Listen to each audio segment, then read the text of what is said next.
और बड़ी खबर हिमाचल प्रदेश से आपको बता दें, जहां पर बारिश और लैंडस्लाइड की वजह से आफत ही आफत देखने को मिल रही है।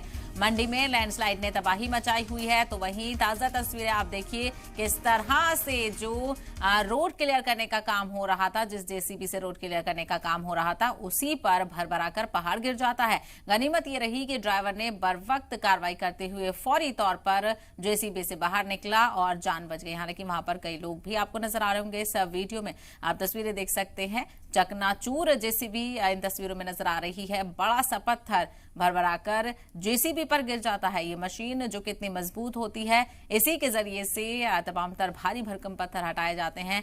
वही पत्थर इस जेसीबी के लिए भी मुसीबत बन गया। तो हिमाचल प्रदेश में हालांकि लगातार सिचुएशन को नॉर्मल करने की कोशिश की जा रही है। रोड क्लियर करने के लिए कवायद लगातार तेज है। ऐसे में जो रोड क्लियर करने के लिए मशीन इस्तेमाल हो रही है जेसीबी, उसी पर ही आफत टूट पड़ती है। पहाड़ का बड़ा हिस्सा गिरा और एक बड़ा सा पत्थर जेसीबी पर गिरता है, तो कहीं ना कहीं जेसीबी भी उसके आगे दम तोड़ देती है। जेसीबी चकनाचूर हो गई। आप देखिए तस्वीरों में कितना बड़ा पत्थर है, ये जेसीबी पर गिरता हुआ आपको नजर आ रहा होगा। तो इसी तरह की तस्वीरें लगातार नजर आ रही हैं।